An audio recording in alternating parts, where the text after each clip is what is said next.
প্রিয় দর্শক সবাইকে স্বাগতম প্রমিসেস জানতে চাই। আমি নুজাত রহমান পুরো পর্ব জুড়ে আপনাদের সাথে আছি। আর আজ যে বিষয়টি নিয়ে আলাপ করব সেটি হচ্ছে মায়েদের মানসিক স্বাস্থ্য এবং সন্তানের বেড়ে ওঠায় এর প্রভাব, এই বিষয়ের উপর। এই বিষয় নিয়ে কথা বলবার জন্য আজ স্টুডিওতে আমরা নিয়ে এসেছি একজন সাইকোথেরাপিস্টকে। তিনি ডক্টর ফাইজা আহমেদ। তিনি কাজ করছেন শিশু মনোবিজ্ঞান নিয়ে, সিনিয়র ইনস্ট্রাক্টর হিসেবে আছেন। কেমন আছেন? জি, ভালো আছি আপু, আপনি ভালো আছেন? হ্যাঁ, আমি খুব ভালো আছি। তো অ্যাকচুয়ালি সাম্প্রতিক সময় আমরা অনেকগুলো উদাহরণ দেখেছি যেগুলো খুব সিগনিফিক্যান্ট অ্যাকচুয়ালি। যেমন আমরা দেখেছি যে একজন মা তার শিশুকে, মানে একদম ইনফ্যান্ট বাচ্চা, তাকে প্রহার করছেন, তাকে শারীরিকভাবে নির্যাতন করেছেন। খুব এক্সট্রিম এক্সাম্পলও আমাদের সামনে আছে যে মা তার সন্তানদের মেরেও ফেলেছেন। এমন ধরনের কিছু অভিজ্ঞতার ভেতর দিয়ে আমরা যাচ্ছি, এবং শুধু এখনই না, আসলে এটা আরও অনেক আগে থেকেই চলছে।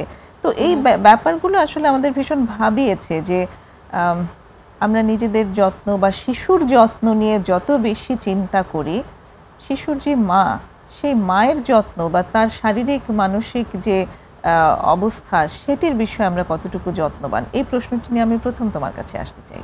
জি, অনেক ধন্যবাদ আপু। আসলে এখনকার সময়ে এই বিষয়টা খুবই জরুরি, এই বিষয়টা নিয়ে আলোচনা করা।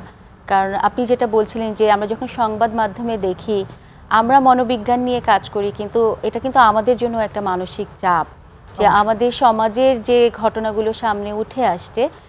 আমি যেহেতু শিশু মনোবিজ্ঞান নিয়ে কাজ করি, যখন আমার কাছে কোনো একটা শিশুর কোনো সমস্যা, মানসিক বিকাশ নিয়ে আসে, একই সাথে কিন্তু আমি লক্ষ্য করি যে সেই মায়ের অসম্ভব মানসিক চাপ, এবং আমাদের সমাজ থেকে কিন্তু ধরে নেওয়া হয় শিশুর যে কোনো রকমের সমস্যা, তার বেড়ে ওঠা হোক, তার একাডেমিক কোনো প্রবলেম হোক, ফিজিক্যাল হেলথ হোক, সেটার জন্য পুরোপুরি মাকে যত্ন করতে হবে এবং মায়েরই দায়িত্ব, মায়ের দায়।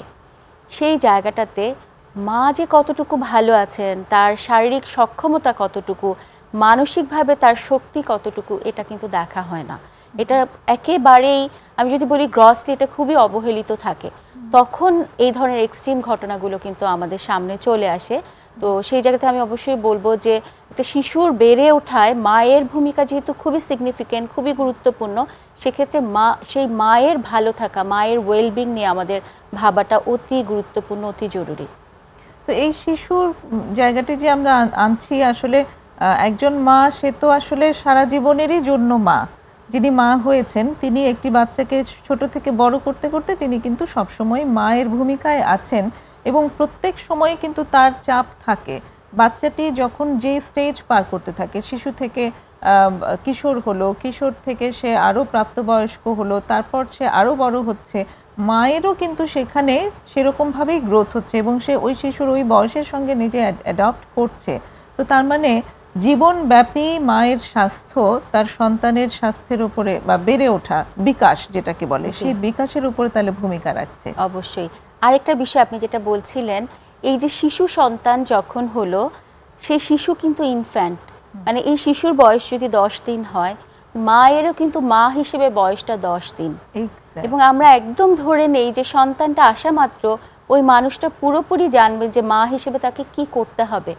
আমাদের সমাজে বা কারিকুলামে আমরা কবার কথা বলি প্যারেন্টিং নিয়ে, এবং এই মানুষটা যে 9 মাস 10 মাসের তার যে শারীরিক চাপ গিয়েছে, যে কষ্টের ভেতর দিয়ে গিয়েছে, তারপরে যে তার মনোদৈহিক পরিবর্তন হয়েছে, সেখানে যে তাকে আমাদের অনেক বেশি যত্ন করা প্রয়োজন, তার যে পরিমাণে তাকে সহযোগিতা করা প্রয়োজন, সেক্ষেত্রে কিন্তু ধরে নেওয়া হয় যে সে নিজেই সব কিছু ঠিকঠাক করবে। আমি এমনও শুনেছি যে কোনো একটা শিশু ইল হেলথ, মানে খুব শুকনো, অথবা হয়তো এতটাও তার ওজন বেড়ে ওঠেনি, মাকে তখন এভাবে করে বলা হয় যে তুমি কি পুরোটা খেয়ে ফেলো নাকি, তোমার বাচ্চার কেন স্বাস্থ্য হয় না ভালো। তো সেই মা কিন্তু এটা নিয়ে স্ট্রাগল করছে, কারণ তার শিশুটা ম্যালনারিশ।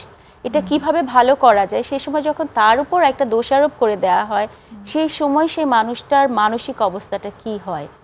এবং অনেক ক্ষেত্রেই যেটা হয় যে সে যখন একেবারেই একা ঘরে আছে, তার এই মনের কষ্ট, তার মনের চাপ, এটা কিন্তু সে বহিঃপ্রকাশ করে তার ওই শিশু সন্তানের উপরে। সুতরাং এই ব্যাপারেও অনেক বেশি সতর্ক হওয়া দরকার আছে যে এই মায়ের উপর আমরা অনেক বেশি চাপ দিয়ে ফেলছি কিনা, অনেক মানসিক চাপের ভিতর দিয়ে নিচ্ছি কিনা। কারণ মনে রাখতে হবে, এই শিশুর সাথে সাথে মা হিসেবেও তার গ্রোথ হচ্ছে, সে সে একদম শিখে আসেনি বা এই বিষয়ে কিন্তু তার ট্রেনিং নেই কোনো, সে একদমই আসলে কিছুই শিখে আসেনি, কারণ সে আগে কখনো মা হয়নি। না, আমার একটা এক্সাম্পল মনে পড়ছে, যার ব্রেস্ট মিল্ক হচ্ছিল না এবং সেটার একটা দোষারোপ তাকে বহন করতে হচ্ছিল যে তোমার কেন হচ্ছে না, বাচ্চা কেন ব্রেস্ট মিল্ক পাচ্ছে না, সেই দোষটাও মায়ের। সবকিছুর জন্যই মাকে দোষারোপ করা হয়, বাচ্চা খাচ্ছে না, তুমি ঠিকমতো খাওয়াতে পারছো না। এবং শিশু সন্তান যদি কোনো কারণে আছে না যে হয়তো একটু বেশি দুষ্টুমি করছে, পড়ালেখায় অমনোযোগ, সেক্ষেত্রেও মাকেই দোষারোপ করা হয় যে তুমি পড়াতে পারছো না, ওকে কিছু শেখাওনি। কিন্তু এই শিশু কিন্তু এই পরিবারের একটা অংশ, তার মানে এই পরিবারের যারা আছে সবাই তাকে সহযোগিতা করবে এটা শিখতে, কিন্তু পুরোপুরি চাপটা মায়ের উপর যখন দিয়ে দেওয়া হয়, মায়ের ভেতরে যে দীর্ঘমেয়াদী কষ্ট, ক্ষোভ, এগুলো যখন জমে জমে এই পাহাড় সমান হয়ে যাচ্ছে এবং তাকে কেউ এখানে যখন সাহায্যটা করছে না, তখনই কিন্তু এই এক্সট্রিম ঘটনাগুলো হয়ে যাওয়ার মতো একটা পরিস্থিতি আসলে তৈরি হয়। সুতরাং সবার সতর্ক হওয়া প্রয়োজন যেন ওই এক্সট্রিম সিচুয়েশনে কোনো কিছু না যায়, তার আগে এই মানুষটাকে সহযোগিতা করা। এক্স্যাক্টলি। তো একটু যদি মাতৃত্বের শুরু থেকে স্টার্ট করি, যে একটা মানে বাচ্চা ডেলিভারির পরের যে একটা ব্যাপার থাকে, সেই সময় একটা মানে একটা পোস্টপার্টাম ব্লু যেটাকে বলে, মাতৃত্ব পরবর্তী হতাশা যেটা, তো সেই জায়গাটি থেকে যদি আমরা একটু শুরু করি, যদি আমরা পরের গুলোও আনবো, সেই সময়টা সম্পর্কে যদি একটু আমাদেরকে ধারণা দাও যে সেটা কেমন, কোন সময়টাকে বলবো আমরা সেই পোস্টপার্টাম ব্লু, কি কি সিমটম দেখলে আমরা বুঝবো যে এই মাটির আসলে একটু বিশেষ সাহায্য দরকার, মানসিক সাহায্য দরকার, একটু যদি সব খুলে বলো। প্রথম কথা হলো, একজন মা যিনি তার গর্ভধারণ হওয়ার পর থেকে একেবারেই চাইল্ড বার্থ মানে শিশু প্রসব হওয়া পর্যন্ত সময়, তার কিন্তু লম্বা সময় ধরে অনেক বেশি হরমোনাল চেঞ্জেস আসতে থাকে। চাইল্ড বার্থের একেবারে 24 ঘন্টার ভেতরে এই 9 মাস ধরে তার শরীরে যে পরিবর্তনগুলো এসেছে সেটা একেবারে আগের অবস্থানে ফেরত যায়। তাহলে দীর্ঘ সময় ধরে যে পরিবর্তনটা এসেছে সেটা যখন আগের অবস্থানে চলে যায়, এটা কিন্তু তার যে মনোদৈহিক একটা বেশ বড় প্রভাব দেখা যায়। এ কারণে শিশু প্রসব হওয়ার পরবর্তী 2 সপ্তাহ একজন মায়ের ভেতর তীব্র হতাশা, টেনশন কাজ করে, অস্থিরতা কাজ করে, তার ঘুমে অসুবিধা হয় বা মুড সুইং খুব দেখতে পাওয়া যায়। তো 2 সপ্তাহ অথবা 4 সপ্তাহ পর্যন্ত যদি তার ভিতরে এই হতাশা, মানসিক চাপ দেখা যায়, এটা স্বাভাবিক। কিন্তু তারপরেও যদি এটা দীর্ঘমেয়াদী হয় এবং কোনো ক্রমে যদি মনে হয় 6 মাস 1 বছর পরেও তার ভিতরে সেই অ্যাংজাইটি, সেই হতাশাটা একেবারেই পরিলক্ষিত হচ্ছে, তাহলে কিন্তু সেটাকে বলা হচ্ছে পোস্টপার্টাম ডিপ্রেশন, যেটা একটি সিগনিফিক্যান্ট মানসিক সমস্যা। এবং সেখানে একেবারেই নিজে নিজে ঠিক হয়ে যাবে বা একটু তুমি ঘুমাও, ভালো খাও, তাতে যে ঠিক হয়ে যাবে তা কিন্তু না। সেক্ষেত্রে তাকে তখন প্রফেশনাল সাপোর্টের কথা চিন্তা করতে হবে। প্রফেশনাল সাপোর্টটা খুব বেশি প্রয়োজন হবে, কারণ একটা হচ্ছে তার ব্রেইনে, তার মস্তিষ্কের যে নিউরোকেমিক্যাল, সেই জায়গাটাতেও তার সহযোগিতা প্রয়োজন হবে, যেখানে হয়তো ড্রাগ ম্যানেজমেন্ট প্রয়োজন হবে, এবং তার ভেতরে যে কষ্ট, হতাশা যেটা জমা হয়েছে সেটার জন্য সাইকোথেরাপিউটিক প্রসেস মানে একেবারেই মানসিক স্বাস্থ্য সেবাটা লাগবে তার জন্য। আচ্ছা, যদি এরকমটা মানে সেই সচেতনতাটা যদি না আসে এবং সময় মতো যদি না যেতে পারেন, তাহলে আসলে কি হতে পারে? তার প্রভাব আমরা চারপাশে দেখি আসলে। যখন মায়ের ভেতরে এই ডিপ্রেশন, অ্যাংজাইটিটা কাজ করে, তখন আমরা যেটা দেখতে পাই যে যখন শিশু একটু বেড়ে ওঠে, সেই শিশুদের ভেতরে আমরা অতি চঞ্চলতা দেখতে পাই। আচ্ছা, বিভিন্ন ধরনের নিউরো ডাইভার্সিটির যে বিষয়গুলো আছে, কারণ মা অনেক ক্ষেত্রে যেটা থাকে শুধুমাত্র গর্ভকালীন সময় না, তার আগে থেকেই তার হয়তো কিছু মানসিক অসুবিধা ছিল, কিন্তু সে ম্যানেজ করতে পেরেছে। কিন্তু তার গর্ভধারণ প্রক্রিয়াটা এটাকে আরও বেশি যখন জটিল করে ফেলেছে, তখন কিন্তু শিশুর যে বিকাশ, ব্রেইন ডেভেলপমেন্ট এবং বিহেভিয়ারাল ডেভেলপমেন্ট, কখনো কখনো ভাষার বিকাশও এটা প্রভাবিত করে। তখন দেখা যায় শিশুর ভিতর অতি চঞ্চলতা, মনোযোগের ঘাটতি দেখা যায়। কখনো কখনো তারা আছে যে তাদের ইটিং ডিসঅর্ডার দেখা যায়, কারণ মা হয়তো তাকে খুব পানিশ করে খাবার খাওয়াচ্ছে, তখন হয় সে অনেক বেশি খেয়ে হয়তো একেবারে ওবেসিটি চলে এসেছে, কখনো একদমই খেতে চাইছে না, এটা একটা যুদ্ধের মতো লেগে যাচ্ছে। তার সাথে সাথে যেটা হচ্ছে যে শিশু যখন আর একটু বড় হচ্ছে, তার পিয়ার ইন্টারাকশন, কারোর সাথে বন্ধুত্ব করতে গেলে সে কিন্তু একেবারে বন্ধুত্ব করতে গেলে যে একটা সামাজিক যোগাযোগ স্থাপন করতে হবে, সেই জায়গাটাতেও আমরা ঘাটতি দেখতে পাই। পরবর্তীতে যখন একাডেমিক্যালি আসে, তখন তাদের মনোযোগের ঘাটতি বা পড়ায় আগ্রহ পাচ্ছে না বা ভুলে যাচ্ছে, তার মানে একটা জীবনব্যাপী এবং দীর্ঘমেয়াদী একটা প্রভাব শিশুর উপর পড়ার সম্ভাবনা আছে। তো এ তো গেল শিশুর উপর প্রভাব। মায়ের উপর দীর্ঘমেয়াদে কি প্রভাব পড়তে পারে, এটা আমরা একটা বিরতি সময় হয়ে এসেছে, বিরতির পর সেটা একটু জানতে চাই। দর্শক, একটা ছোট্ট বিরতি নেওয়ার সময় হয়ে এসেছে, আশা করি সঙ্গেই থাকবেন।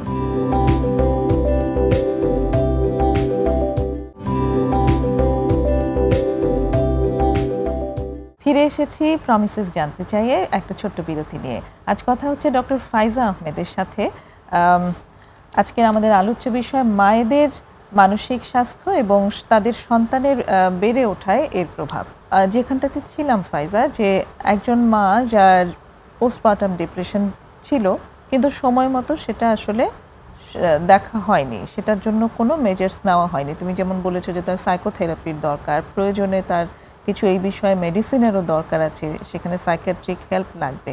তো সেটা যদি করা না হয় তাহলে দীর্ঘমেয়াদে তার নিজের মানসিক স্বাস্থ্য বা শারীরিক স্বাস্থ্যে কী ধরনের প্রভাব পড়তে পারে? সেক্ষেত্রে দীর্ঘমেয়াদী একজন মানুষ যখন ডিপ্রেশনে ভুগতে থাকে, আপনারা জানেন যে ডিপ্রেশনের সাথে সরাসরি যোগাযোগ আছে যে সেই মানুষটা হয়তো নিজের ক্ষতি করছে, কখনো কখনো তাদের ভিতরে সুইসাইডাল আইডিয়েশন চলে আসে, এবং তার চারপাশে যে সম্পর্কগুলো আছে সেই সম্পর্কগুলো কোনোভাবেই হেলদি রিলেশনশিপ থাকে না। এই যে শিশুর সাথে যে তার বন্ডিংটা, এটা কিন্তু খুব ইম্পর্টেন্ট, কারণ মায়ের সাথে তার যে প্রাথমিক যে সম্পর্কটা, এটা যেমন শিশু তার বাইরের জগতের সাথে অন্য সবার সাথে যে সম্পর্ক স্থাপন করবে সেটাকে প্রভাবিত করে, এবং মায়ের সাথে তখন তার এমন একটা সম্পর্ক হয় যে মাকে ছেড়ে থাকতে পারে না, এই মাও তার সন্তানকে ছাড়া থাকতে পারে না, কিন্তু দুজনের মধ্যে সারাক্ষণ একটা অ্যাংজাইটি, দুজনের মধ্যে রাগারাগি, ঝগড়া, মারপিট পর্যন্ত হয়ে যাচ্ছে, খুব একটা দুজনের ভিতর অস্থিরতা। তার সাথে সাথে পরিবারের অন্য সদস্যরাও কিন্তু দেখবেন যে একটা পরিবারের ভেতরে একজন ব্যক্তি যদি মানসিক চাপে থাকে, ডিপ্রেশন বা অ্যাংজাইটিতে ভোগে, তাহলে কি হয়, ওই পরিবারের সকলের ভেতর একটা অস্থিরতা। এই যে আমরা যে চেয়ারটাতে বসেছি, এটা যদি কোনো একটা অংশ, কোনো একটা পায়া যদি উঁচু নিচু হয়, তাহলে কিন্তু আমরা ব্যালেন্স করে বসতে পারবো না। ঠিক সেরকম পরিবারের প্রতিটি সদস্যের একটা ভূমিকা আছে পুরো জায়গাটাকে হেলদি এবং ব্যালেন্স করে রাখার জন্য। সেই জায়গাটাতে একটা অংশে যদি এই সমস্যাগুলো দেখা যায়, তাহলে এটা নিয়ে কাজ করাটা খুবই খুবই জরুরি।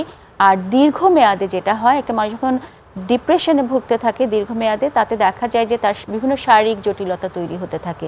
আচ্ছা আচ্ছা, কি ধরনের? বিভিন্ন রকম তারা হেডেকের কথা বলছে, বা হয়তো বলছে যে আমার শ্বাসকষ্ট হচ্ছে, আর্লি ডায়াবেটিস দেখা যায়, বা তার ভিতর হাইপার টেনশন চলে আসে, এবং তাদের যে লাইফ স্প্যান এটাও কিন্তু আলটিমেটলি কমে আসার সম্ভাবনা আছে। এবং তার সাথে সাথে ওই পুরো ফ্যামিলির অন্য যে ব্যক্তিরা আছে তাদের সবার উপর এটার একটা বড় প্রভাব আছে। আচ্ছা, তো তার মানে এটার বেশ দীর্ঘমেয়াদের একটা প্রভাব আছে। জি। এবং এই জায়গাটাতে তাহলে এই যখন বাচ্চা জন্ম হচ্ছে, জন্ম হওয়ার পরে সবাই যে বাচ্চাটিকে নিয়েই খুব ব্যস্ত হয়ে যায়, সেটির সাথে মাকে নিয়েও আসলে একটু ব্যস্ত হওয়ার প্রয়োজন আছে। এবং আপনি দেখবেন ইনফ্যান্ট যে তাকে যদি সেই বাচ্চা যদি ওয়েল ফিড হয়, তাকে সময় মতো খাওয়ানো হচ্ছে, ক্লিন, ও কিন্তু খুব আরাম করে ঘুমাবে, আর অনেক বেশি কিছু প্রয়োজন নেই। কিন্তু সেই সময় মা ঠিক মতো ঘুমাতে পারলো কিনা, সে পুষ্টিকর খাবারটা গ্রহণ করছে কিনা, তার মনে কেমন লাগছে, এবং আরও কিছু আছে আমাদের সামাজিক ব্যাপার, যে ওই মায়ের কিন্তু কিছু নিজস্ব সময় দরকার হয়। ওই সময় প্রচুর মানুষ ওই শিশুকে দেখতে আসে এবং মনে করে এই মায়ের কোনো প্রাইভেসি নেই। মা হয়তো শিশুকে খাওয়াবে, নিজের মতো একটু সময় নেবে, তখন প্রচুর মানুষ আসছে, ওই যে সোশ্যাল ভিজিট করতে যেটা আসে, সেই জায়গাতে কিন্তু ওই মাকে তার প্রাইভেসিটাও আসলে দিতে হবে, এবং তার মতো করে ওই মাকে নতুন রোলটার সাথে অ্যাডজাস্ট করার সুযোগটা খুব বেশি দেওয়া জরুরি। এবং এই মানুষটি তার কমফোর্টটা যেভাবে চায় সেই কমফোর্টটা তার মতো করে অফার করতে হবে। নট দ্যাট যে অন্য মানুষটা যেভাবে চিন্তা করে যে আমাদের যুগে তো আমরা এইভাবে করেছি বা আমাদের মায়েরা এইভাবে করেছে। প্রত্যেকটা মানুষ আসলে ভিন্ন। সে যদি তার মতো করে একটু সময় নিতে চায়, একটু রেস্ট করতে চায়, তাহলে ওই একেবারে ইনফ্যান্টকে কিন্তু অন্যরা টেক কেয়ার করতে পারে, খুব অসুবিধা হবে না। মায়ের কাছে এনে ফিট করিয়ে মাকে একটা লম্বা সময় ঘুমোতে দেওয়া, রেস্ট করতে দেওয়া, এই রিকভারি ফেজটাতে যদি মাকে সহযোগিতা করা হয়, পরের জায়গাগুলোতে কিন্তু মা খুব সুন্দরভাবে একটা খুবই সাপোর্টিভ রোল প্লে করতে পারবে ওই পরিবারের জন্য, এবং শিশুকেও একেবারেই স্বাভাবিকভাবে বেড়ে ওঠায় ওনার ভূমিকা রাখা সম্ভব হবে। মা যেমন সন্তানকে দেহে ধারণ করে সে মা হয়েছে, তো তার মা হওয়াটা ওই জন্য একটু হলেও সহজ হয়েছে, কিন্তু পিতা হওয়া কিন্তু অনেক ক্ষেত্রেই বেশ কঠিন। তো এই জায়গাটিতে পিতার অবস্থান এবং মানে পিতার যে একটা মানসিক পরিবর্তন, একটা মানসিক জার্নি, পরিবর্তন না, যে একটা জার্নি আছে, এবং সেটার ইম্প্যাক্ট, এটা যদি তোমার অভিজ্ঞতা থেকে একটু বলো। খুবই মানে জরুরি একটা বিষয় আপু আপনি এনেছেন। এখানে যেটা দেখা যায় বাবাদের রোলটা কি, মায়ের দীর্ঘমেয়াদী হয়তো রাতে ঘুমাতে পারছে না, শারীরিক অসুবিধা, সেই জায়গাটাতে আমি যেটা দেখেছি আমার ক্লিনিক্যাল প্র্যাকটিসে, যে বাবা হয়তো অন্য রুমে যেয়ে ঘুমিয়ে গেছে, ওই মানুষটা ঘুমাতে পারছে না। তারপর ক্লিনিকে যখন উনি আছেন সে কদিন খুব ছোটাছুটি করেছেন, হসপিটালের বিলস পে করেছেন, সব ক্ষেত্রে যে একই রকম তা না, ভিন্নতাও আছে। তারপরে যখন উনি বাসায় চলে আসলেন, উনি যেহেতু ওনাকে অফিস করতে হবে বা কাজে যেতে হবে, দেখা যায় যে অন্য ঘরে যে একেবারে উনি সাউন্ড স্লিপ। কিন্তু এই যে মা কিন্তু সন্তানকে নিয়ে যে স্ট্রাগল করছে, সেই জায়গাটাতে অনেক সময়ই ওনারা এসে সংযুক্ত হতে চান না, অথবা সংযুক্ত হলেও দেখা যায় যে বলছে যে আমি তো রাতে ঘুমাতে পারিনি, আমি কিভাবে অফিস করব। তো এটার জন্য দীর্ঘমেয়াদী মানসিক প্রস্তুতিও আসলে দরকার, যে যখন দুজন ওই পরিবারে মা বাবা এরা দুজন মিলে তো আসলে একটা সন্তানকে পৃথিবীতে আনার ব্যাপারে চিন্তা করেছেন, সেই জায়গাটাতে বাবাকেও একটা সময় পর্যন্ত শিশুকে যত্ন করার জন্য বা শিশুর সাথে যে তার বন্ডিংটা হবে, এটার জন্য শিশুর যত্নের সাথে সরাসরি যত বেশি উনি কানেক্টেড থাকবেন, ইনভলভ হবেন, ওই জায়গাটা তার সন্তানের তার সাথে তার পরবর্তী জীবনে যে সম্পর্কটা হবে সেখানে অনেক বড় একটা ভূমিকা পালন করবে। এবং আসলে দুজনকেই তো স্যাক্রিফাইস করতে হবে, শারীরিক মানসিক চাপ যাবে, কষ্ট হবে, কিন্তু তাদের সন্তান দুজনকে মিলে টিম হয়ে, কারণ আমি বলি যে আপনারা হচ্ছেন প্যারেন্ট, ওয়ান ইউনিট, বাবা এবং মা সেটা কিন্তু আলাদা না, দুজন মিলে একটা ইউনিট, তাহলে দুজনকে মিলে টিম আপ করে এই সন্তানের যত্ন করতে হবে। যেটা অ্যাকচুয়ালি আমাদের সমাজে ওভাবে শেখানো হয় না, এবং ছেলেদের রোল মেয়েদের রোল যেমন আলাদাভাবে শেখানো হয়, প্যারেন্ট হিসেবে আসলে আলাদা রোলের কিছু নেই। মা যা করতে পারছে বা করছে, পিতাকেও আসলে তা করতে পারাটা প্রয়োজন আছে। এবং মনে করা হয় কি যে একজন নারীর সহজাত ব্যাপার মা হওয়াটা, অবশ্যই সহজাত ব্যাপার, অনেক বেশি স্যাক্রিফাইস এই মাকে করতে হবে, কিন্তু জার্নিটাকে সহজ করে দেওয়ার জন্য প্রথম কিন্তু ওনার যে স্বামী, হাজব্যান্ড এবং বাবা, তাকে অনেক বেশি ইনভলভ হওয়া, হয়তো ইনভলভ হওয়া সম্ভব হচ্ছে না, কিন্তু অনেক বেশি এমপ্যাথেটিক হওয়া, যে আমি বুঝতে পারছি তোমার এই জার্নিটা খুব কঠিন, তার স্ত্রীকে উনি যদি বলেন, বা আমি কিভাবে তোমাকে হেল্প করতে পারি, আর কি কি তোমার প্রয়োজন, অন্তত এতটুকুও যদি বলে, ওই মানুষ, ওই মা কিন্তু অনেক বেশি মানসিক জোরটা পায়, মানসিক শক্তিটা পায়। তো মানসিকভাবে খুব বেশি সাপোর্ট দিতে না পারলেও মানসিক জোরটা দেয়া, এবং মা যে অনেক ভালোভাবে তার প্যারেন্টিংটা করছে সেটাকে অ্যাকনলেজ করাটা খুব দরকার। কিন্তু এই যে কিছু জায়গায় ছুটে যায়, অবশ্যই সেখানটিতে বাবা মায়েরাও ভীষণভাবে কিন্তু হেল্পলেস ফিল করেন, যে আমার কোথায় কমতিটা হলো, ঘাটতিটা কোথায়, আমি কি পারলাম না, এই একটা ব্যাপারও কিন্তু বাবা মায়েদের ভেতরে ভীষণ দেখা যায়। এটা সম্পর্কে যদি এখানে যদি বলি যে আমাদের কাছে যে শিশুরা আসে অতি চঞ্চলতা নিয়ে, এখন কোনো কারণে তার এই যে নিউরোডাইভার্সিটি অথবা তার জন্মগতভাবে অতি চঞ্চলতার বিষয়টা নিয়ে এসেছে, এডিএসডি যদি থেকে থাকে বা একটু হাইপার অ্যাক্টিভ, সেই জায়গাটাতে আমরা যখন কিছু ডায়েটারি প্ল্যান বলে দিচ্ছি যে এই শিশুকে একেবারেই সুগার বা প্রসেস ফুড খাওয়ানো যাবে না, বাবা মা যখন শুনে যাচ্ছেন আমাদের কাছ থেকে, ওনারা খুব চেষ্টা করেন, কিন্তু তারপর দেখা যাচ্ছে ওই পরিবারে অন্য যে সদস্যরা আছে তারা বলছে আর এটা তো নতুন কথা শুনছি, আমরা তো সবসময় জানি যে মিষ্টি খাওয়ালেই ভালো, বাচ্চাদের ব্রেনের জন্য ভালো। তো বাবা মা যখন না করছেন, ওনাদের আড়াল করে ওটা দিয়ে দিচ্ছেন।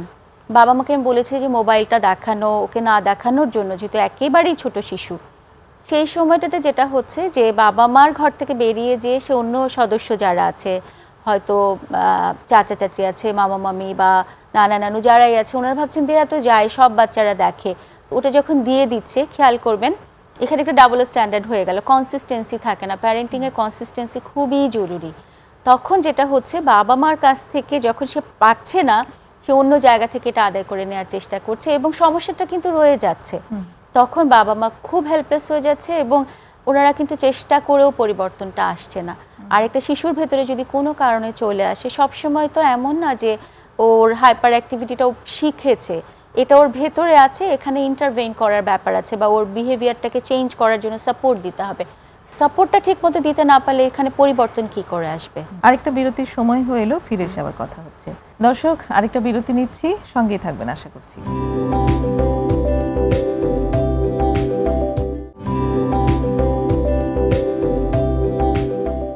চলছে প্রমিসেস জানতে চাই। আপনারা দেখছেন আজ মায়েদের মানসিক স্বাস্থ্য নিয়ে কথা হচ্ছে, যেটার প্রভাব পড়ে সন্তানের বেড়ে ওঠার উপর।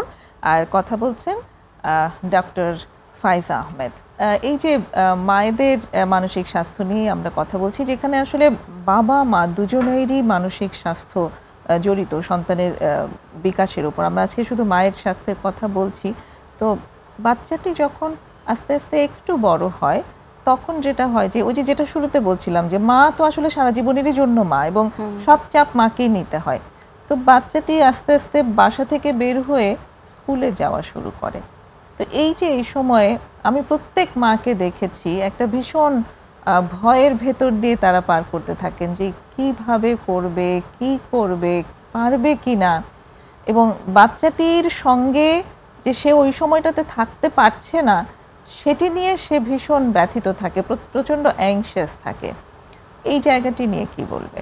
এই জায়গাটা আমি যেটা বলি যে একটা শিশু যখন প্রথম পড়ালেখাটা শুরু করে তখন কিন্তু ওর একাডেমিক্স না, প্রথম অংশটা থেকে যখন প্রি প্লেতে পড়ছে বা প্লে গ্রুপে প্রথম যখন যাচ্ছে সেটা কিন্তু তার প্রি একাডেমিক্স। তার মানে সে আনন্দের সাথে এই যে একাডেমিক অ্যাক্টিভিটিসটার জন্য সে তৈরি হবে।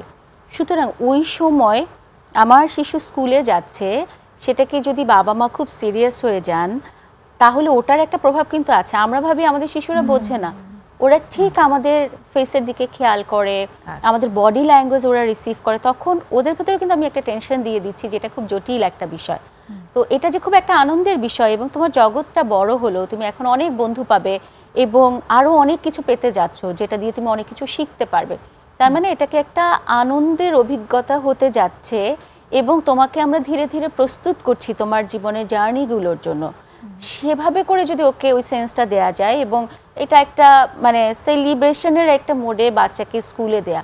কিন্তু আমি যেটা দেখি যে এখন আমাদের রুটিন চেঞ্জ করে ফেলতে হবে, আমরা এখন আর এত খেলতে পারবো না, সন্ধ্যায় পড়তেই বসতে হবে, এটা না বাচ্চার ভেতর টেনশন যেটা হয় যে মায়ের টেনশন অথবা বাবার টেনশনটা চলে যাচ্ছে যে খুব কঠিন একটা কাজের ভেতর তুমি যেতে যাচ্ছ। তাহলে এই যে ট্রানজিশনটা এই ফেজ থেকে যখন সে ওই ফেজটাতে যাবে, এটা কিন্তু তার কাছে ওই মেসেজটা চলে যাচ্ছে যে খুব একটা জটিল প্রক্রিয়ার দিকে তুমি যাচ্ছ। তখন আমাদের টেনশন হবে। কিন্তু আপনাকে যদি বলা হয় যে আপনাকে খুব কঠিন একটা বিষয় আজকে পরীক্ষা দিতে হবে, আমাদের নিজেদের ভেতরে কিন্তু একটা টেনশন হতে থাকে। তো ও তো শিশু, ও কিন্তু অনেক ক্ষেত্রে পাওয়ারলেস ফিল করে। তো সেই জায়গা থেকে এই জার্নিটাতে মা বাবা তাকে আসলে ওই মানসিক জোরটাই দিবে এবং এটা খুব একটা আনন্দের প্রক্রিয়া, সেই ধারণাটা দেয়া যে তুমি আনন্দের সাথে শিখবে। এই সেপারেশন এনজাইটিতে যখন মা বাবারা ভীষণ বেশিভাবে ভোগেন, এটা কি অ্যাকচুয়ালি মানে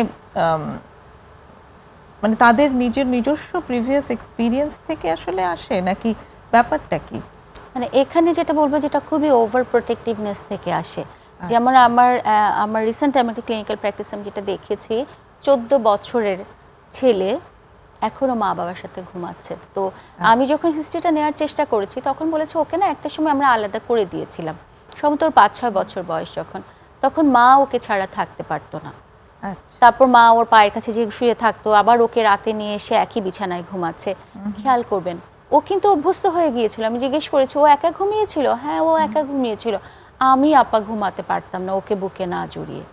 তাহলে শিশুর সেপারেশন অ্যাংজাইটিটা, আমরা বলি শিশুর সেপারেশন অ্যাংজাইটি হচ্ছে ওখানে খুব তীব্রভাবে কিন্তু মায়ের ভেতরে সেপারেশন অ্যাংজাইটি, যে আগে যে আমার বুকের মাঝে থাকতো, আমার কোলের মাঝে থাকা সন্তানটা সে তো এখন বাইরের জগতে চলে গেল। এবং এটার প্রভাব দেখবেন যে সে যখন বড় হয়ে তার জীবনে যখন সম্পর্ক হয়, রোমান্টিক রিলেশনশিপ হচ্ছে বা বিয়ে করছে, সেই জায়গায়ও কিন্তু এটার একটা প্রভাব থাকে। মানে একেবারে জীবনব্যাপী এটার একটা প্রভাব চলতে থাকে। শিশুর বিকাশের যে ধাপগুলো, সেটার জন্য একজন মায়ের মানসিক প্রস্তুতিও যেমন দরকার, এবং মনে রাখতে হবে যে এই শিশু তো বেড়ে উঠছে এবং তাকে ধীরে ধীরে আমাকে তার চারপাশের জগৎটাকে এক্সপ্লোর করতে দিতে হবে, তাকে ওই বিশ্বাসটা দিতে হবে যে তোমার ক্যাপাসিটি আছে। সেপারেশন অ্যাংজাইটিটা যখন দেখা যাচ্ছে শিশু স্কুলের ভেতরে গিয়েছে, মা কোনো না কোনোভাবে উকি দিয়ে দেখার চেষ্টা করছে, তখন ও দেখছে যে আরে আমার মা তো ওখানে আছে, তখন ও বন্ধুদের মাঝে থেকেও কিন্তু ওর মনের একটা অংশ পড়ে আছে যে মা তো বাইরে দাঁড়িয়ে আছে। কখনো কখনো এটা একটু জটিল হয়, সেই স্পেশাল সিচুয়েশনগুলোতে সাপোর্টের দরকার হবে। কিন্তু বেশিরভাগ ক্ষেত্রে শিশুকে যদি এভাবে এম্পাওয়ার্ড করে দেওয়া যায় যে দারুণভাবে তুমি এখন তোমার একটা নতুন জগৎ হচ্ছে, বন্ধুদের সাথে অনেক মজা হবে, অনেক বন্ধু হবে, গল্প করবে, এবং একেবারে স্কুলের গেট থেকে ছেড়ে দেওয়া যে টিচারের সাথে যাবে এবং এটা একটা খুব মজার একটা জগৎ, সেভাবে যদি মানসিকভাবে তৈরি করা হয় ওরা কিন্তু খুব সুন্দরভাবে অ্যাডজাস্ট করতে পারে এবং আসলেই পেরে যায়। মানে ওরা যখন জানতে পারে যে মা আসলে এই পর্যন্তই, এরপরে আসলে মাকে পাওয়া যাবে না, তখন কিন্তু ও নিজে কোপিং স্কিল নিজের মতো করে শিখে নেয়। ওখানে যা যা লাগবে, ওকে নতুন পরিবেশের সাথে অ্যাডজাস্ট করতে কি করতে হবে, নিজেই তখন ক্রিয়েটিভলি সেগুলো বের করে নিতে পারে।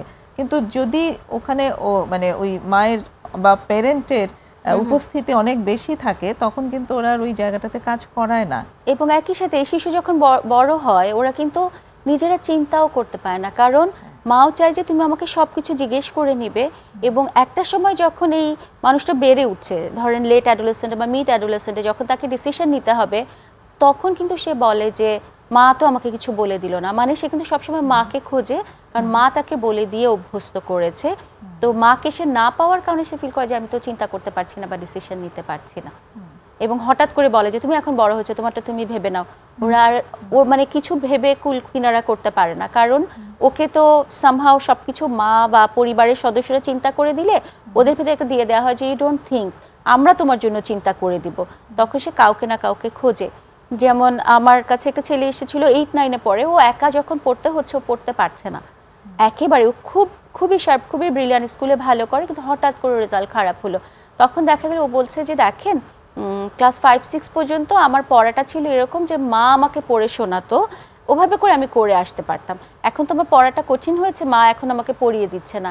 এখন ও যেটা হচ্ছে ছোটবেলা থেকে অভ্যস্ত হয়েছে যে মা মুখে পড়ে শোনাবে এবং সেটাও মাথায় রেখে স্কুলে লিখে আসবে। তো যখন ওর করার সময় এসেছে, এই প্রক্রিয়াটার সাথে সে অ্যাডজাস্ট করতে পারছে না। এই জটিলতাগুলো তৈরি হয় ছোটবেলা থেকেই, যে সেই মানুষটার ক্যাপাসিটি আছে, তুমি নতুনভাবে শিখে নিতে পারবে, তোমার ভেতরে অনেক সম্ভাবনা আছে। এই মেসেজটা শিশুকে দেওয়া প্রয়োজন। চমৎকার একটা মেসেজ এটা। আরেকটি ব্যাপার যেটা এখন আমি দেখি আসলে অনেক, যেহেতু সন্তান সংখ্যা এখন কম থাকে বাবা মায়েদের, তারা অনেক বেশি বাচ্চাকে সময় দিতে চেষ্টা করেন এবং চান, উইচ ইজ ভেরি পজিটিভ। কিন্তু অনেক ক্ষেত্রেই দেখা যায় যে বাচ্চার সব কিছুই নিজেরা করে দিচ্ছেন, এবং সেই বাচ্চা বলতে তারা আসলে বেশ বড় বাচ্চা, তারা অ্যাডোলেসেন্ট বা তারা লেট অ্যাডোলেসেন্টে চলে যাচ্ছেন, স্টিল তারা তাদেরকে ওই কাজগুলো করে দিচ্ছেন এবং একটা ফিলিং দিচ্ছেন যে তোমাকে কিছু ভাবতে হবে না, আমরা তো আছি তোমার জন্য। তো এই বিষয়টি আসলে তাদের বেড়ে ওঠার জন্য কেমন? এই মানুষটা যখন বেড়ে উঠছে, এই মানুষটাকে একটা স্বয়ং সম্পূর্ণ ব্যক্তি, ইন্ডিভিজুয়াল হিসেবে বেড়ে উঠতে খুবই বাধা তৈরি করে। কারণ সে মনে করে যে কিছু জিনিস অটোমেটিক হয়ে যাবে। যেমন আমার একজন ক্লায়েন্ট ছিলেন, উনি খুব শার্প, ভালো পড়ালেখা করেছে এবং দেশের বাইরে পড়তে গিয়েছে। 1 মাসের মধ্যে সে চলে এসেছে, কারণ তার মনে হচ্ছিল যে খাবারটা আমাকে রেডি করতে হবে, ডর্মের বিছানাটা আমাকে গুছাতে হবে, এত কিছু করে আমি পড়ালেখা করব কখন? এটা যে একজন 18-19 বছরের মানুষের যে একটা স্বাভাবিক কার্যক্রম, এর থেকে বেশিও যে করা সম্ভব, এটা তাকে শেখানোই হয়নি।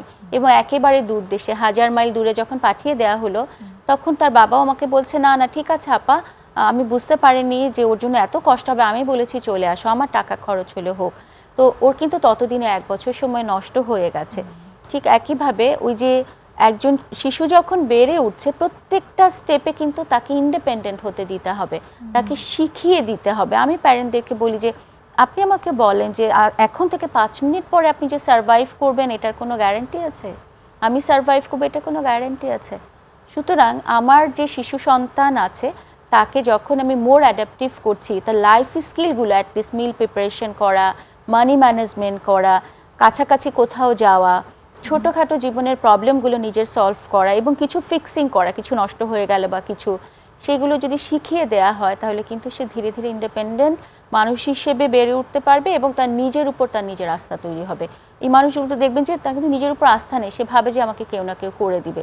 একদমই নিজের উপর আস্থা করতে না পারলে কি করে সে তার এই পুরো জগৎটাকে সে জয় করবে এবং ইন্ডিপেন্ডেন্ট লাইফ লিড করবে? এটা খুব কঠিন হয়ে যায় তাদের জন্য। একদমই। আমরা মানে আজকে অনুষ্ঠানের শেষ দিকে গিয়ে ওটাই জানতে চাইবো তোমার কাছে, যে এই যে ইন্ডিপেন্ডেন্ট করে গড়ে তোলা, সেখানটিতে বাবা মা আসলে এক্স্যাক্টলি কি ভূমিকা পালন করতে পারে, একটু এক্সাম্পল দিয়ে যদি তুমি বলো তাহলে আমাদের ভালো লাগবে। একটা ছোট বিরতি আছে এখন, বিরতির পর আসছি আবার আলোচনায়। দর্শক, আরেকটা বিরতি নিচ্ছি, সঙ্গেই থাকুন।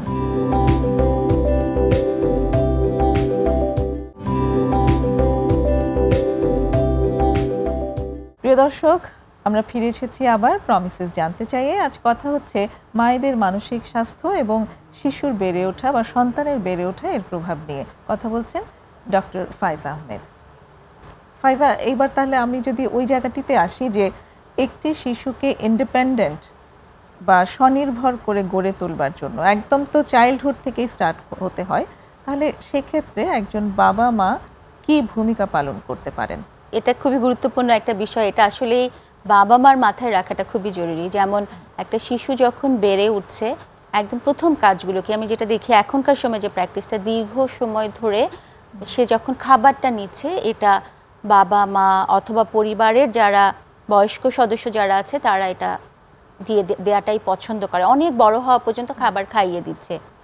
টয়লেট ট্রেনিং খুব আর্লি এজে করা সম্ভব, একেবারে 2.5, 3, 4-এর মধ্যে হয়ে যাওয়া সম্ভব। সেটাও আমি দেখি 6, 7, 8 বছর পর্যন্ত কেউ না কেউ করিয়ে দিচ্ছে, হেল্পিং হ্যান্ড অথবা মা করিয়ে দিচ্ছে। তো প্রথম দিকে একেবারেই সে পরিবারের সদস্যদের সাথে বসে একজন সদস্যের মতো নিজের হাতে খাবার খাবে, কিন্তু সেক্ষেত্রে কিন্তু তাকে অ্যালাউ করবো যে সে হয়তো একটু মেসি করবে, তাতে কোনো অসুবিধা নেই, একটু কম বেশি হতে পারে, কিন্তু তার খাবার খাওয়াটা যে তার নিজের জন্য প্রয়োজন এটা সে শিখবে। সে বলতে পারবে কোন খাবারটা মজা হয়েছে, কোনটা তার প্রয়োজন এবং কোনটা সে আজকে খেতে চাইছে না। টয়লেট ট্রেনিং, তাতে তার বডি ওরিয়েন্টেশনটাও হয় এবং ওই সেন্সটাও ডেভেলপ করে যে আচ্ছা আমার এটা বাউন্ডারি বা এর মাঝে অন্য কেউ আসবে না, আমি আমার নিজের মতো করে ম্যানেজ করব। তার সাথে সাথে সে যখন বন্ধুদের সাথে গল্প করছে বা বন্ধুদের সাথে যাচ্ছে, দেখা যায় যে প্রত্যেকটা জিনিস বাবা মা জানতে চান। কে তোমার বন্ধু, কেন তোমার ওকে ভালো বন্ধু মনে হচ্ছে বা কেন তোমার বেস্ট ফ্রেন্ড, সেই জায়গাগুলোতে কিন্তু আপনি দেখবেন যে খুব বেশি আছে যে প্যারেন্টরা বলে দেয় ও ভালো স্টুডেন্ট না, ওর সাথে মিশো না, ও তো দুষ্টু বাচ্চা, ওর সাথে মিশো না। খুব যখন বলা হয় তখন কি হয়, তারা খুবই প্যারেন্টাল যে ডিরেকশন অনুযায়ী মিশছে। এখানে এখন যদি আমি ধরে নিলাম একটা দুষ্টু বাচ্চার সাথে এই বাচ্চাটা মিশছে, এই জগতে সে যখন বড় হবে একটা দুষ্টু মানুষকে তার সাথে তার চলতে হবে না, ভালো মন্দ সব ধরনের পরিস্থিতি মোকাবেলা করার এটা তার কিন্তু তৈরিই হবে তার এই পিয়ার গ্রুপ ইন্টারাকশনে। সেই জায়গাটাতেও আমি দেখি যে খুব গাইডেড হয়ে যান প্যারেন্টসরা।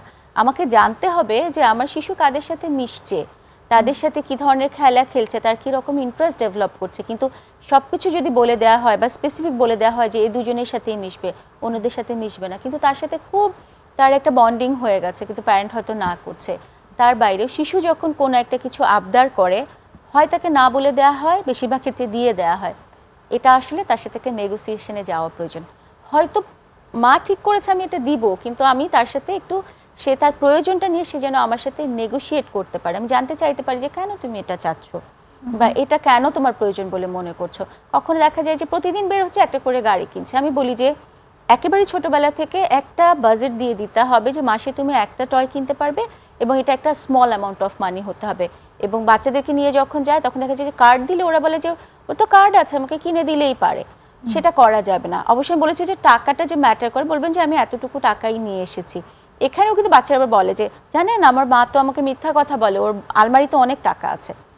তখন বলে আপা তখন কি বলবো, যে আমি তখন ওদেরকে যেটা বলি যে আপনি বলবেন বা ওই শিশুকে আমি বলি যে দেখো টাকা আছে তোমার হাউস রেন্টের জন্য, তোমার টিচারের জন্য, তোমার ফুডের জন্য, বা হয়তো ট্রিটমেন্ট পারপাস লাগবে, তুমি বলো এখান থেকে কোনটা বাদ দেওয়া যাবে এই গাড়িটা বা এই টয়টা কেনার জন্য।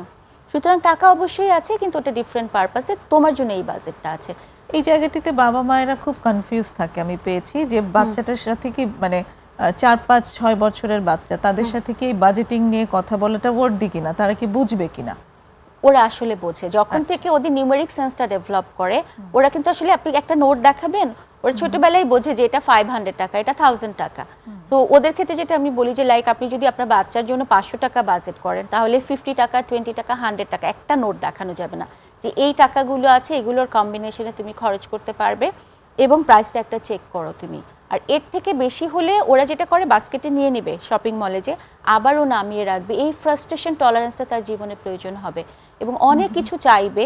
যখন বাবা মার সাথে সে নেগোশিয়েট করবে এবং বাবা মার কাছ থেকে নাটা শুনবে, তার জীবনের পরবর্তী সময়ে তাকে অসংখ্য না শুনতে হবে।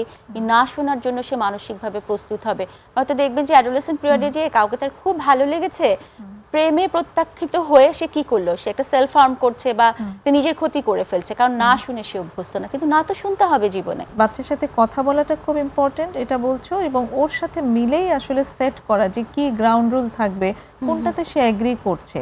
জি। এবং এগ্রি যদি না করে থাকে সেটার রিজন কি, সেটাকে যদি এগ্রি করাতে হয় কিভাবে নেগোসিয়েশন করতে হবে। নেগোসিয়েশন করাটা খুব জরুরি। যেমন ধরেন কোনো একটা বাচ্চা একটা খেলনা খুব পছন্দ করেছে, যেটা ওর 3 মান্থের বাজেট ফর এক্সাম্পল। এখন কি হলো, হয়তো ওর জন্য 500 টাকা বাজেট আছে যে একটা টয় কিনে দেওয়া হবে। এখন ও একটা খেলনা খুব পছন্দ করেছে, বাস্কেট থেকে একেবারে চোখ দিয়ে পানি বের হয়ে যাচ্ছে, অনেক মন খারাপ হলো। তখন কিন্তু ওখানে ছোট্ট একটা কনভারসেশন করা যায়, যেটা তোমার অনেক পছন্দ হয়েছে, তাহলে এটা যদি তুমি কিনতে চাও next 2 month or 3 month no toys, কারণ ওই 3 মান্থের বাজেটটা এনে আমি তোমাকে এটা কিনে দিতে পারবো। এবং নেক্সট 2-3 মান্থ তুমি যখন আমার সাথে মলে আসবে বা বাইরে যাবে, তখন কিন্তু কোনো কিছু তুমি পিক করতে পারবে না। তো ও তখন ডিসিশন নিতে পারে। তো ওই কনসিডারেশন যখন করছে, যখন বাচ্চা কিন্তু দেখবে যে আমি যদি ঠিক আছে, আমি যদি ওই নেগোসিয়েশনটা করতে পারি, বোঝাতে পারি, তাহলে পাওয়া সম্ভব। কিন্তু তার জন্য আমাকেও কিছু জিনিস মেনে চলতে হবে বা স্যাক্রিফাইস করতে হবে, সেটাও কিন্তু একটা হেলদি কনভারসেশন হতে পারে। তো কিছু ফ্লেক্সিবল থাকতে পারে। ডেফিনেটলি এই জায়গাটিতে আরেকটি ইস্যু আনতে চাই আমি, সেটি হচ্ছে যে অনেক সময় প্যারেন্টরাই আবার তাদের এই যে প্রমিস করছেন এটাতে নিজেরাই স্টিক করেন না। এই যে বলেছে আপু, কনসিস্টেন্সি যদি না থাকে তাহলে ওটা আসলে বাচ্চাদেরকে কেন কাউকেই শেখানো যাবে না। কনসিস্টেন্সি খুবই খুবই জরুরি। এবং আমরা যদি আবার ওই জায়গাটাতে যাই যে মায়ের মানসিক স্বাস্থ্য, মা বলছে তুমি আর পাবে না, আবার মা বাইরে গিয়েছে, তখন মনে হচ্ছে আহারে আমার বাচ্চাটার জন্য এক গাদা জিনিস কিনে নিয়ে এসেছে। মাকে থামতে জানতে হবে। হ্যাঁ, সেই যে গিল্ট থেকে অপারেটেড হচ্ছে। এবং সেম ভাবে তুমি যেটা বললে যে মার্কেটে গিয়েও যখন 3 মাসের বাজেটের জিনিস একদিনে কিনে ফেলতে পারলো, তারপরের 2 মাস বাবা মায়েদের নিজেদেরকে থামানোটার প্রয়োজন হবে যে এই মাসে আসলে আমি বলেছি যেহেতু দেওয়া হবে না, কাজেই আমার সামর্থ্য থাকলেও আমি দেব না। ভাবে যে ছোট্ট অল্প টাকায় তো আমার তো কেনার ক্যাপাসিটি আছে, আমি দিয়ে দিলাম। এখানে মনে রাখতে হবে এখানেও তো মা বাবার চাইল্ডহুড কোনো ইস্যু আছে কিনা, যেখানে উনি কম্পেনসেট করতে চাচ্ছেন, উনি বারবার কিনে দিতে চাচ্ছেন, ওই জায়গাটাতে ওই মা বাবার নিজেদেরকে থামতে হবে এবং বুঝতে হবে যে এটা কিন্তু একটা দীর্ঘমেয়াদী প্রভাব পড়বে। এবং পরের মাসে কিন্তু সে আবার ঘ্যান ঘ্যান শুরু করবে যে দাও কিনে দাও, কারণ জানে যে একটু বললেই গত মাসে থেকে পেয়েছি আবার পাওয়া যাবে। তখন বাউন্ডারি পুশ করা শুরু করবে। ম্যানিপুলেটিভ বিহেভিয়ার এবং বাউন্ডারি পুশ করা যায়, কথা দিয়ে কথা নাও রাখা যায়।